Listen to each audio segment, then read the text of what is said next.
নমস্কার। আজকে এটাও ভূতের গল্প।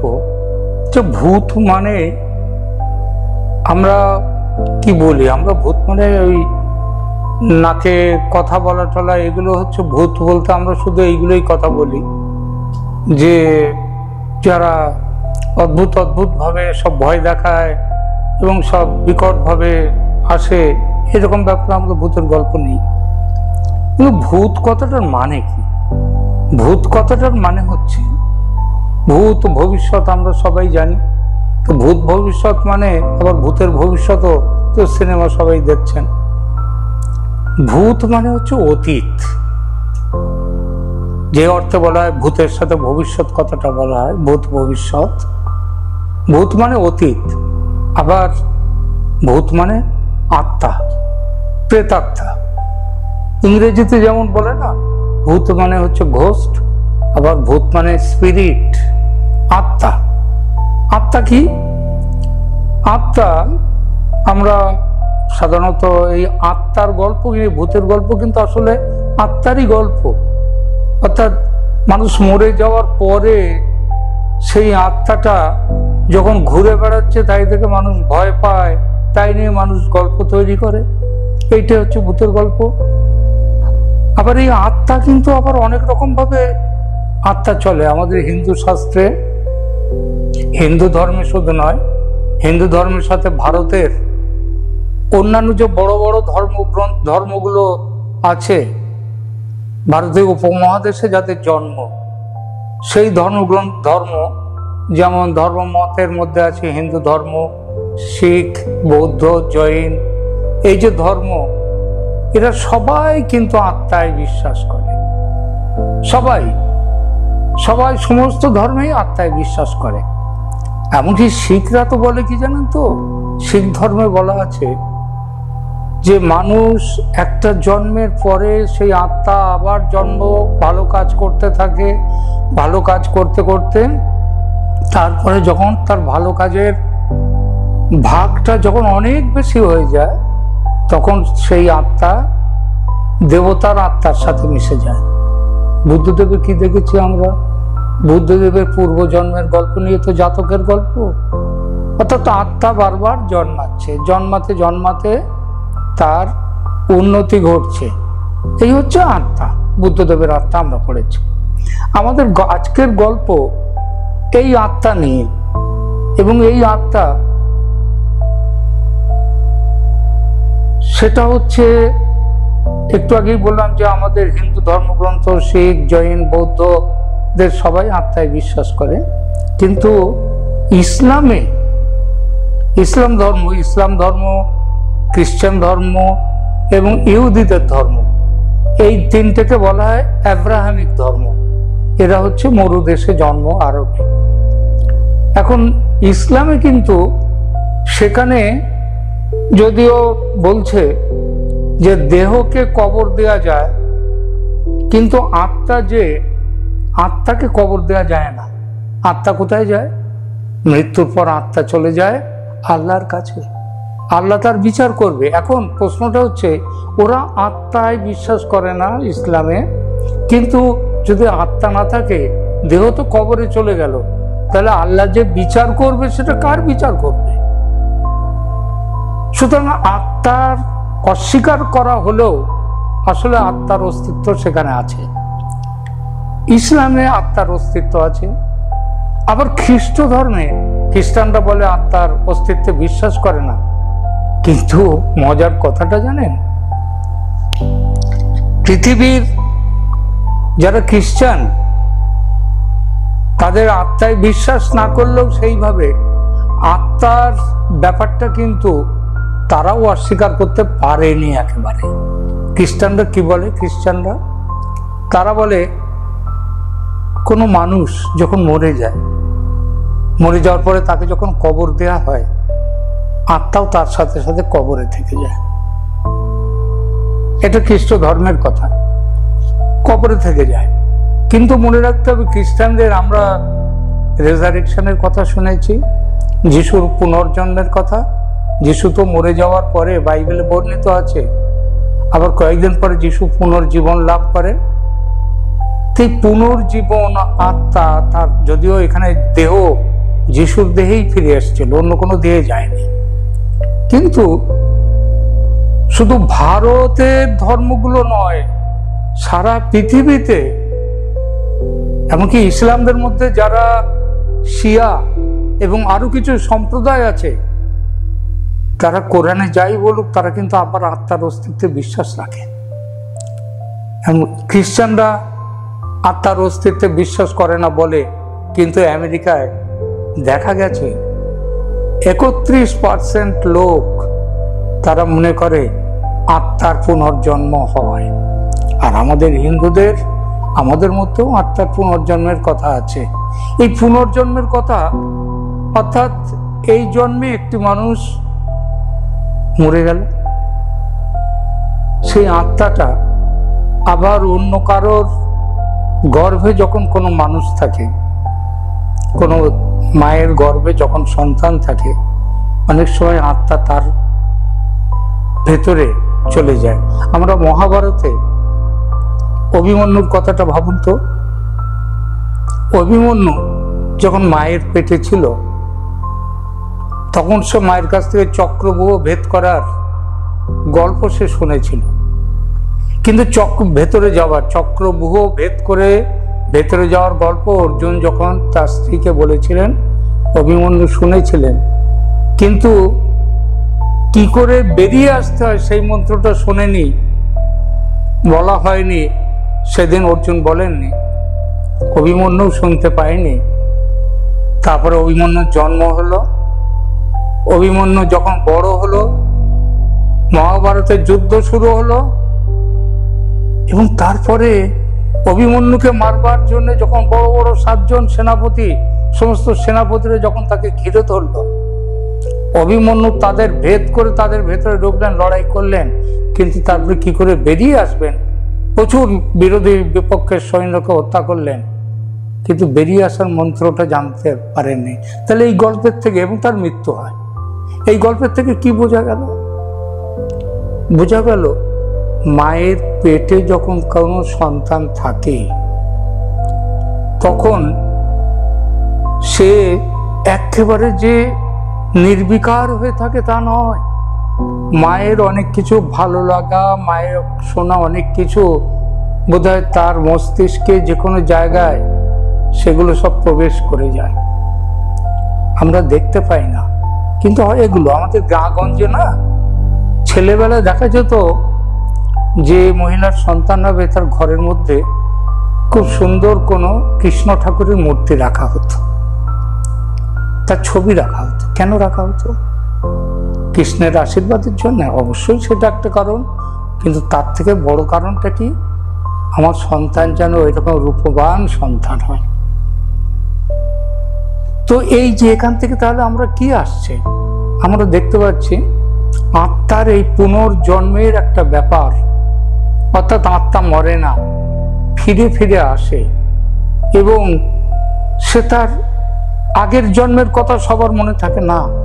আপনাদের মনে হচ্ছে সত্যজিৎ রায়ের সোনার কেল্লা গল্পের কথা ভাবুন তো। সেখানে মুকুল বলে ছোট্ট ছেলেটি, মুকুলধর, সে গল্প দেখছিল, সে বলছিল বারবার, কি বলছিল? সে বলছিল আমার বাড়ি এখানে না, আমার মা অন্য জায়গায় আছে, আমাদের বাড়ি অন্য জায়গায়, সেখানটায় চারদিকে এইরকম অনেক সোনা। তার জন্য তো সোনার কেল্লার কথা। শেষ পর্যন্ত জানা গেল কি, মুকুল এক জন্মে সে ছিল রাজস্থানের এক কেল্লায়, সেখানে স্বর্ণকারের ঘরে তার জন্ম হয়েছিল, সেখানে তার জন্ম হয়েছিল। এই যে ব্যাপারটা, তাহলে মুকুলরা কি, এগুলো কি শুধু গল্প? বাস্তবে কি এরকম হয় না? হয়।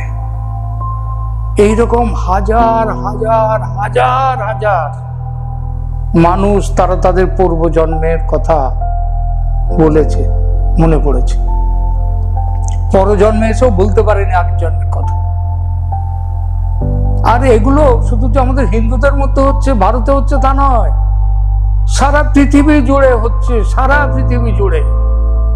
এবং এর জন্যে আমেরিকায় এবং ইউরোপে, বিশেষ করে আমেরিকায় প্রচুর সংগঠন, তারা বৈজ্ঞানিক অনুসন্ধানের জন্য সংগঠন তৈরি করেছে, করে দেখা গেছে যে পুনর্জন্মবাদ কি সত্যি আছে, এবং শেষ পর্যন্ত দেখা গেছে তাদের কথা হচ্ছে হ্যাঁ আছে।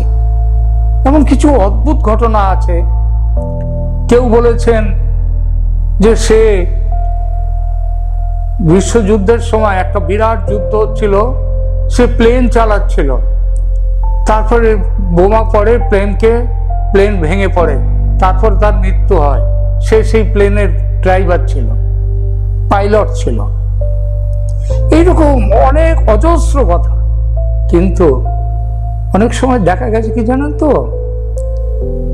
শিশু মন, আপনার বাড়িতে বাচ্চা থাকলে সেই বাচ্চারা, খুব ছোট বাচ্চা, 2 বছর 3 বছর 4 বছর 5 বছর 6 বছর, আরো খুব বেশি 10-11 বছর পর্যন্ত বাচ্চারা দেখবেন, তাদের যদি ঠাকুরদা ঠাকুমার থাকে, আজকাল তো সব নিউক্লিয়ার ফ্যামিলি হয়ে গেছে, ঠাকুরদা ঠাকুমা বাড়িতে অনেক সময় থাকে না, কিন্তু যদি থাকে তারা সবসময় বলে গল্প বলো, গল্প বলো। কোন গল্পগুলো বলবে? গল্পগুলো সাধারণত গুলো দেখবেন যে যারা ঠাকুরদা ঠাকুমা বাড়ির বড়রা বাচ্চাদের গল্পগুলো করে, যে গল্প যেন স্বপ্নের মধ্যে রাজা, এই সমস্তগুলো গল্প। এই গল্পগুলো শুনতে শুনতে বাচ্চাদের মধ্যে একটা কল্পনার একটা জগৎ তৈরি হয়। অনেক সময় দেখা গেছে এই কল্পনার এই জগৎ থেকে তারা নানা রকম ফ্যান্টাসি তৈরি করছে নিজেদেরকে নিয়ে। এই ফ্যান্টাসি তৈরি করতে করতে করতে করতে সে হয়তো তখন বলে ফেলে যে আমি এখানে ছিলাম না, আমি আমার আগের জন্মে অমুক জায়গায় ছিলাম।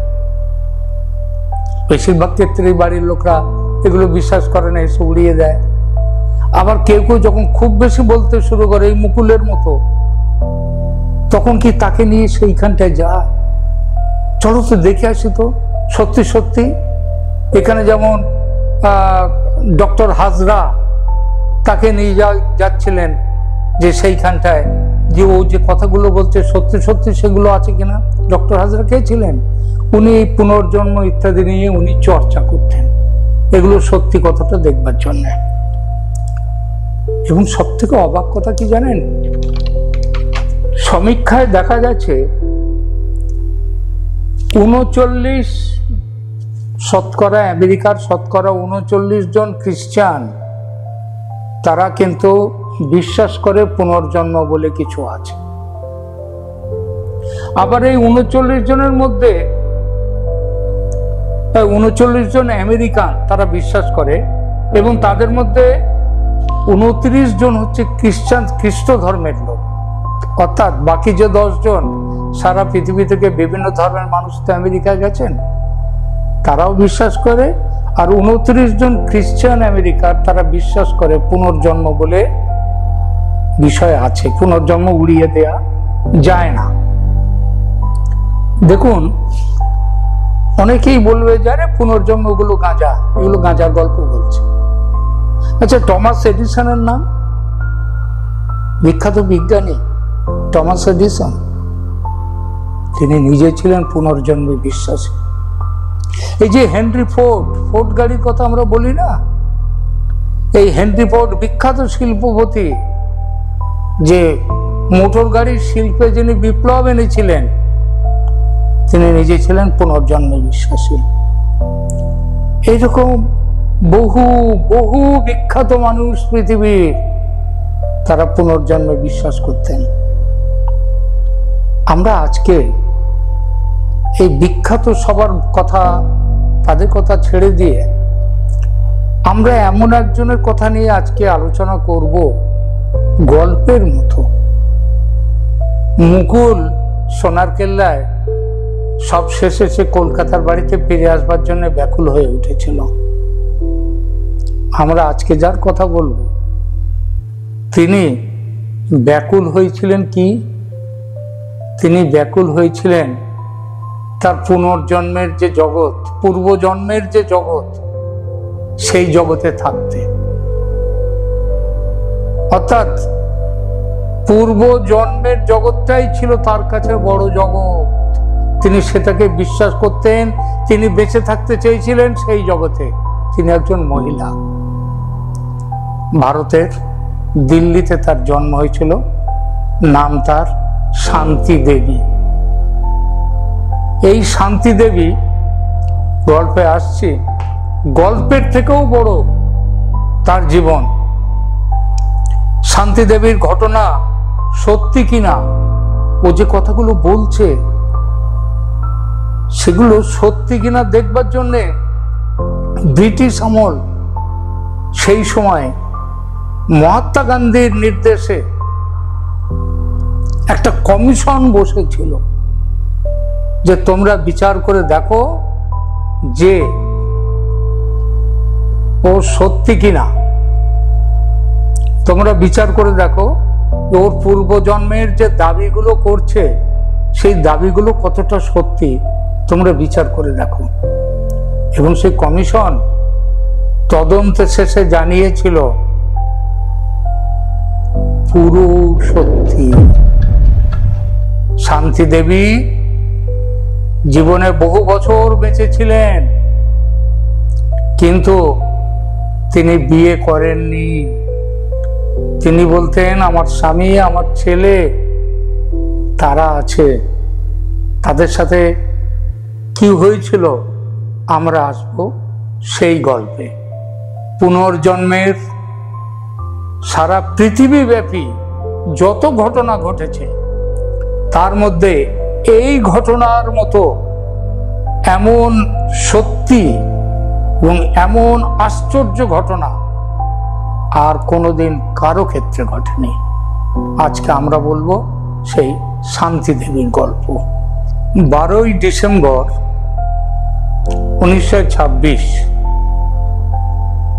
দিল্লিতে জন্ম হয় একটি শিশু কন্যার। 1926 সালে 12ই ডিসেম্বর এই কন্যাটি, তার নাম ছিল শান্তি দেবী। শান্তি, এই শান্তি সে জন্মানোর পর থেকেই তার মধ্যে অদ্ভুত সব জিনিস দেখা যেতে থাকলো। যখন সে খুব ছোট্ট, তখন সে বলতে, খুব ছোট তখন থেকেই সে বলতে শুরু করলো তার নাম শান্তি নয়, তার নাম হচ্ছে লাগড়ি, লাগড়ি দেবী, লাগড়ি তার নাম। এবং তার বাড়ি হচ্ছে ওখানে নয়, দিল্লি নয়, তার বাড়ি হচ্ছে মথুরায় বাড়ি। এবং মথুরায় সেখানে তার স্বামী আছে, তার ছেলে মেয়ে আছে, তার ছেলে আছে। সে তার ছেলের জন্ম দিতে গিয়ে সে বলে যে সে তার ছেলের জন্ম দিতে গিয়ে তার শরীর খারাপ হয়ে সে মারা যায়। খোঁজ নিয়ে জানা গেল, বলেছিল, সে বলতো আমি শান্তি নই, আমার স্বামী, ছেলে, সন্তান তারা সব ওখানে আছে। সে যখন এত এগুলো বলা শুরু করলো তখন মানুষ আস্তে আস্তে দেখলো যে হ্যাঁ, খোঁজ নেয়। দেব বললো তোমার স্বামী কি করে ওখানে, কি করতো? তখন সে ওখানে ব্যবসা করে, তার দোকান আছে, সে ব্যবসা করে। তখন বললো আচ্ছা। তখন দিল্লি আর মথুরার তো ডিস্টেন্স খুব বেশি নয়, দূরত্ব খুব বেশি নয়। তো সত্যি সত্যি কিছু মানুষ গেল ওখানে খোঁজ করতে, কেউ কেউ গেল এবং কি বললো তোমার স্বামীর নাম কি? তখন সে তার স্বামীর নামও বলল। কি ছিল? দিল্লি থেকে মথুরার ডিস্টেন্স হচ্ছে 145 কিলোমিটার। সে বলল যে ওখানে তার স্বামী হচ্ছে একটা ব্যবসা করে, তার নাম হচ্ছে কেদারনাথ। এবং গিয়ে তার বাড়ি ছিল, তার বাড়ির বর্ণনা দিত, এইরকম জায়গায় বাড়ি ছিল, বাড়ির পাশে এখানে কুয়ো ছিল, সেই কুয়োর জলে সে স্নান করত, সব সে বলে যাচ্ছে। তখন কয়েকজন এত বলছে, অনেক বাচ্চাই এরকম বলে আমি এই ছিলাম না, আমি ওই ছিলাম, কেউ কোনো কোনো বাচ্চা বলে। কিন্তু এত পরিষ্কার করে বর্ণনা করত যে সবাই খুব অবাক হয়ে গেল। কেউ কেউ গেল, বললো যে ঠিক আছে আমরা মথুরায় গিয়ে দেখে আসি। মথুরায় গেল দেখতে, সেখানে গিয়ে খোঁজ করা হলো কেদারনাথ বলে কেউ আছে কিনা। কেদারনাথ পাওয়া গেল। কেদারনাথ পাওয়া যাওয়ার পরে সে কি জানা গেল সেখানটায়, কেদারনাথের ওখানে জ্বললো। আমরা বললাম কত সালে এর, যে হ্যাঁ তার যে বউ ছিল কেদারনাথের, তার নাম ছিল লাগড়ি দেবী। এই লাগড়ি দেবী তার যখন বয়স 23 বছর, তখন সে সন্তানের জন্ম দিতে যায়। জন্ম দিতে গিয়ে সে মারা যায়, কিন্তু সন্তানটা বেঁচে আছে। কবে ছিল লাগড়ি দেবীর জন্ম? ছিল 18 জানুয়ারি 1902, আর সে মারা গিয়েছিল কত তারিখে? 4 অক্টোবর 1925। খেয়াল রাখবেন তারিখগুলো। লাগড়ি দেবী মারা গেছে 4 অক্টোবর 1925, আর শান্তি দেবীর জন্ম হয়েছে 12 ডিসেম্বর 1926, অর্থাৎ 1 বছর 2 মাস পরে লাগড়ি দেবীর জন্ম হয়েছে। সে গড় গড় করে তার পূর্বজন্মের কথা যখন বলে গেল, তখন ওই সময়ের খবরের কাগজগুলো, যত বড় বড় খবরের কাগজ, সবাই এই শান্তি দেবীর কথা সবাই বিরাট বিরাট করে লিখতে লাগলো। 1926 সাল, ব্রিটিশ আমল। তারপর থেকে অনেকে অনেক বই, বহু রিসার্চ করবার জন্যে দেশ বিদেশে বহু সংস্থা, বহু মানুষ এসছে, তার ইন্টারভিউ নিয়েছে, তাকে কাটাছেঁড়া করেছে, করে দেখে প্রত্যেকে একটা কথাই বলেছে যে এই সত্যিকারেই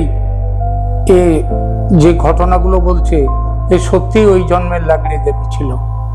যেমন ধরুন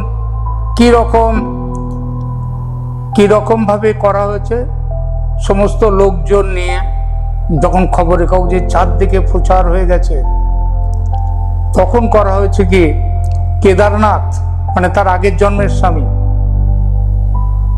সবাই এরা ঠিক করলো আচ্ছা ওই আগের জন্মের স্বামীকে এবং আরো 10-12 জন তারা ওই রিসার্চ করতে এসছে, ওকে ইন্টারভিউ করতে এসছে, এইরকম একটা ছদ্মবেশ করে এইবার তাকে নিয়ে এলো যে একে এ করবার জন্য দেখা যাক তো ও তো বলে ও তার কথা চিনতে পারে কিনা। এইবার দেখা গেল 20-25 জন সাংবাদিক, বিভিন্ন লোকজন তারা এসে বসে রয়েছে। তার মধ্যে তার যে স্বামী সেও এসে বসেছে। এই স্বামী এসে বসেছে, ও তখন সামান্য ছোট্ট, কয়েক বছর মাত্র বয়স, 8-10 বছর বয়স তখন। ওর এই স্বামীকে দেখে ও চমকে গেছে, গিয়ে করলো কি, ওই বয়সের বাচ্চা মেয়েটি ওর স্বামীকে গিয়ে পায়ে হাত দিয়ে প্রণাম করলো, মাথার উপরে একটা ওড়না, মাথার উপরে পাল্লু দিয়ে দিল, দিয়ে স্বামীকে প্রণাম করলো, বলে এই তো আমার পূর্বজন্মের স্বামী। আবার ঘটনা বলি, তাকে যখন এই সমস্ত মানুষ তারা বলছে আচ্ছা এখানে তো এরকম হলো, আমরা দেখি তো গিয়ে যে মথুরায় গিয়ে ও চিনতে পারছে কিনা কাউকে। সেখানে ভিড়ের মধ্যে ও যখন মথুরা স্টেশনে গিয়ে নেমেছে, ওর সাথেও অনেক রিসার্চার, ইন্টারভিউয়ার সব রয়েছে, আর খবরের কাগজে এত প্রচার হয়ে গেছে আজ শান্তি দেবী যাবেন মথুরায়, এই ট্রেনে যাবেন। হাজার হাজার মানুষ স্টেশনে এসে ভিড় করেছে শান্তি দেবীকে দেখবার জন্যে। মাত্র কয়েক বছর বয়স, তখন 13-14 বছর বয়স। তাকে ভিড় করবার জন্য সবাই দাঁড়িয়েছে। ওই ভিড়ের মধ্যে ভিড়ের সামনের দিকে ছিল তার যে পূর্বজন্মের স্বামী কেদারনাথ, কেদারনাথের যে দাদা, পরদাদা, বড় ভাই সেখানে ছিল। শান্তিদেবী তাকে চিনতে পেরে তার কাছে গেল, গিয়ে আবার নত হয়ে তার পায়ে হাত দিয়ে প্রণাম করলো। প্রণাম করে বললেন, ভাইয়া আপনার তবিয়ত ঠিক হ্যাঁ? শুধু তাই না, তার যে ছেলে যার জন্ম দিতে গিয়ে, সময়টা একটু ঠিক করুন দেখে নিন, 1925 সালে মারা গিয়েছিল লাকড়ি দেবীর সন্তানের জন্ম দিতে গিয়ে, আর তার 1 বছর 2 মাস পরে জন্ম হয়েছে এই বাচ্চাটির, শান্তি দেবীর। তার মানে তার আগের যে ছেলের জন্ম হয়েছে, তার আগের প্রথম ছেলে, প্রথম সন্তান, সে কয়েক বছর বয়স তার যখন এই জন্ম হয়েছে। অর্থাৎ এখন লাকড়ি দেবী যখন 12-13 বছরের বাচ্চাটি গিয়ে যখন এ করছে, তখন তার প্রথম পক্ষের প্রথম সন্তান, প্রথম পক্ষ বলবো না, তার প্রথম সন্তান আগের জন্মের, সে তো 18-20 বছরের একটা যুবক। এই 18-20 বছরের যুবককে সে তার গায়ে হাত বুলাচ্ছে একটা 10-12 বছরের মেয়ে, 20 বছরের যুবকের বাবা কেমন আছো সন্তানের মতো। কেউ তাকে বলে দেয়নি, সে বুঝেছে ওই তো আমার সন্তান, ওই তো আমার ছেলে। এইরকম একের পর এক ঘটনা। এই ঘটনাগুলো যখন এত প্রচার হয়ে গেছে পৃথিবীর বহু দেশে, কয়েক হাজার জাতিস্বর বলা হয়, এই পুনর্জন্ম হয় যাদের, তাদেরকে বলে পুনর্জন্মের কথা যাদের মনে থাকে তাদেরকে জাতিস্বর বলা হয়। শান্তি দেবীর মতো জাতিস্বর পৃথিবীতে আর দেখা যায়নি। এত ভীষণ মানে খুঁটিনাটি প্রত্যেকটা জিনিস তার মনে আছে। সে বলেছিল আমি কুয়োর ওখানে গিয়ে স্নান করি, তাকে সেই কুয়োর কাছে নিয়ে যাওয়া হলো। নিয়ে যাওয়ার পর তার আগেই সে বলল, আমি একটা জায়গায় আমার যে কিছু টাকা পয়সা থাকতো, সেইটা এক জায়গায় টাকাগুলো আমি লুকিয়ে রাখতাম। আমি ওই কুয়ো যেখানটায় ছিল তার কাছেই একটা জায়গাতে আমি একটা গর্তের মধ্যে টাকাগুলো লুকিয়ে রাখতাম। আগেকার যুগে হতো না এরকম, আগেকার সময়ে তখন মানুষ করতো কি, তখন তারা তো ব্যাংক ট্যাঙ্ক ছিল না, তখন ওই ঘরের খুঁটি, চোর ডাকাতের হাত থেকে বাঁচবার জন্য ঘরের খুঁটির মধ্যে ছোট গর্ত মতো করে তার ভেতর দিয়ে টাকা পয়সাগুলো সেই বাঁশের খুঁটির ভেতর দিয়ে নিচে রাখতো, অনেক রকম ভাবে রাখতো।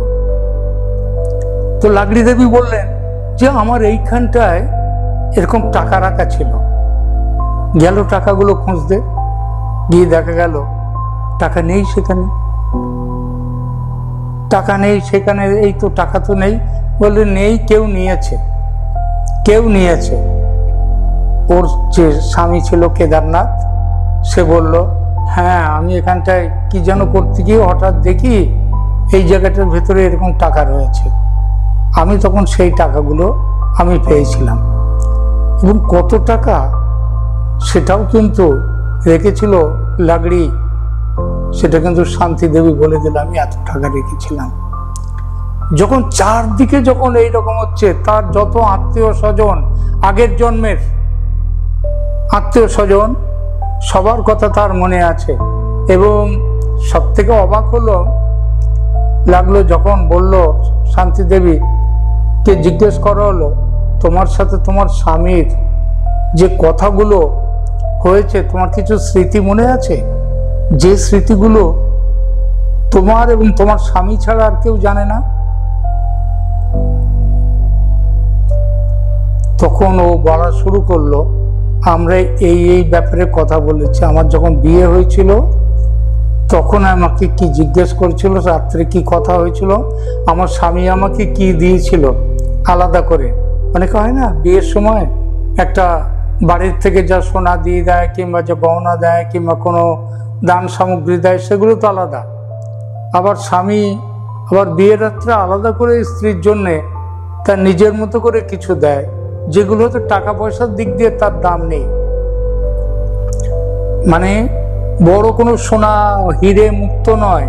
হয়তো বিয়ের রাত্রে স্বামী হয়তো খুব ভালোবাসে যে ফুলটা, সেই ফুলের একটা মালা তাকে আলাদা করে তার জন্য নিয়ে এসে তাকে পরিয়ে দিয়েছিল, বলেছিল যে বিয়ের রাত্রে। এইগুলো হচ্ছে বিশেষ স্মৃতি।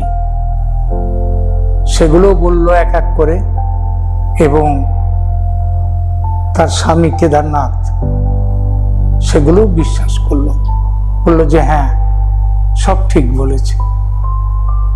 এই তো ঠিক তো বলল, তারপরের জীবন কি হবে? এবার বাড়ির থেকে কথা উঠল শান্তি দেবীর বিয়ের কথা। আপনার শান্তি দেবীর ছবিও এখানে লোড করা হচ্ছে। আপনার দেখবেন শান্তি দেবী ছবি রীতিমতো সুন্দরী ছিলেন, কিন্তু তিনি বললেন আমি কেন বিয়ে করব, আমার স্বামী তো আছে, আমি বিয়ে করব কেন? জীবনে তিনি 1926 সালে জন্ম, আর তিনি মারা যান 1987 সালের ডিসেম্বর মাসে। 61 বছর জীবন পূর্ণ করে তিনি মারা যান, এবং মারা যাওয়ার এই 61 বছর তিনি মনে করেছেন আমি শান্তি নই, আমি লাগড়ি দেবী।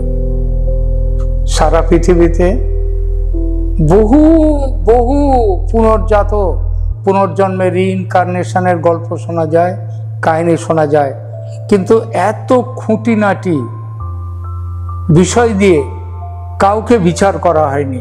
মহাত্মা গান্ধী কমিশন বসিয়েছিলেন এই বিচার, এইটা সত্যি কিনা জানার জন্যে। তার মানেতেই এই থেকে বোঝা যায়